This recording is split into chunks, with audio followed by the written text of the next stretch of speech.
Hi, this is Alex from phpacademy.org, back with another tutorial for the New Boston. Now, in this tutorial, we've already looked at, or in the past tutorial, we've already looked at connecting to our database. Now, to make this a lot more efficient so we can include it where we require it, I'm just going to get rid of everything in our index.php file, and I'm going to create a new file. Make sure this is enclosed in PHP tags. And the reason I'm doing this is I'm now going to save it as connect.inc.php. Now, what I can do with this now is whenever I open up a new page, let's say it might be index.php or something else.php, all I can do is up the top I can require connect.inc.php, and this way we've required this file to be to first of all exist, because require will kill the rest of the page if this can't be found. Second of all, connects to our database. So now what we can do is under here we can start doing things to allow us to grab some data from our database. Okay, so let's assume that we've connected to our database properly. Let's come into database and refresh from the last tutorial. Okay, we've got nothing up. So under here let's echo maybe OK out, just so we know that it's working. Let's refresh. Okay, so we've got OK. So the first thing we know is that we've required the file correctly, the file exists. Second of all, we know that we've connected properly because we haven't killed here. So this should always come at the top of your page. So let's go to PHP My Admin, and inside this A database I'm going to insert some data. So we need a table first. I'm going to call this table food, and number of fields I'm going to say, let's say we need an ID field, we need the name of the food, and I'm going to say the calories and whether it's unhealthy or healthy. So I'm going to have 4 fields. So let's create these fields. We're going to ID is going to be int. We're going to have the index as primary because this is a unique, and AI, which is auto increment, is going to be yes, so we want this auto increment. Next is going to be food, and then we're going to say calories, and then we're going to say, I'm going to call this healthy or unhealthy. I'm going to call it HU. In fact, let's make it a bit easier to say healthy, unhealthy, and this is going to be equal to I'm going to say a varchar length 1. So if the food's healthy, this value is going to equal H. If it's unhealthy, it's going to equal U.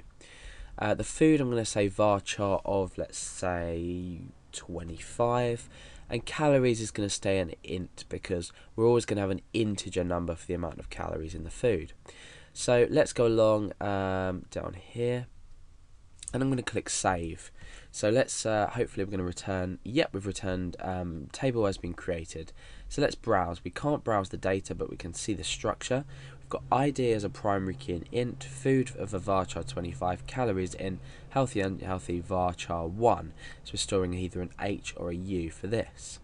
Okay, so let's go and insert a row of data. I'm going to put the food, remember the ID can be blank because that's automatically going to equal 1. The food, I'm going to say pizza. The calories, I'm going to say 1,000. And unhealthy or healthy, I'm going to say U for unhealthy. Let's just untick this, ignore, and we'll insert another row.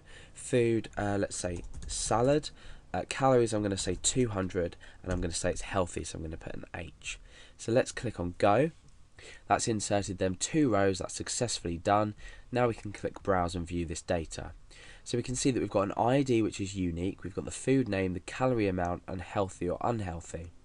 So let's say I want to select all the data and display it. Now to select all data, we need to first perform a query, as we've discussed, that needs to select all the data. So I'm going to create a variable called query, and this is going to be equal to some string text. So I'm going to be using double quotation marks because remember we're using singles inside the query. So this query is going to be select. Now we need to mention the field names. So select, I'm going to say food and calories. So food, calories, separated by a comma, from, oh, with a space, so from, and this table is called food, so we need to mention that. Where, in fact, we can encase these in here as well.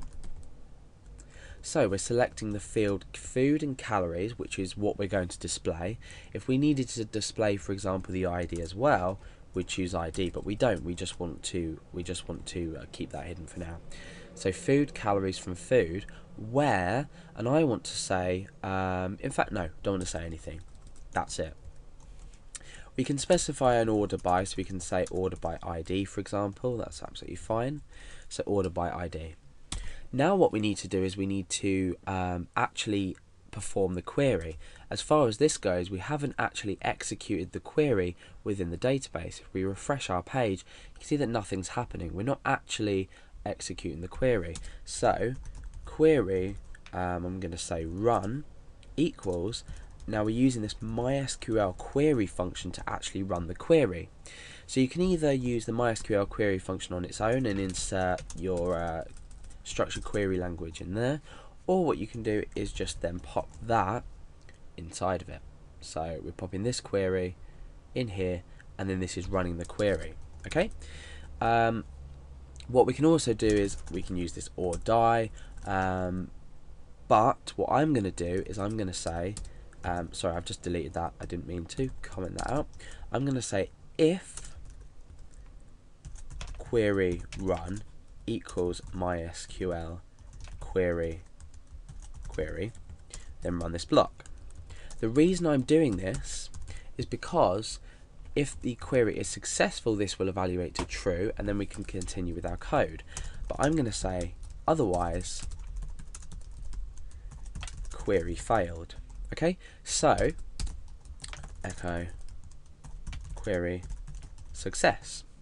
Now what we're not doing is we're not displaying the result of this query just yet. We're just performing the query.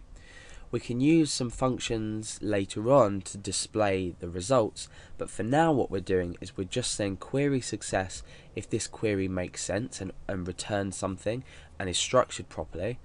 Otherwise we're saying query failed.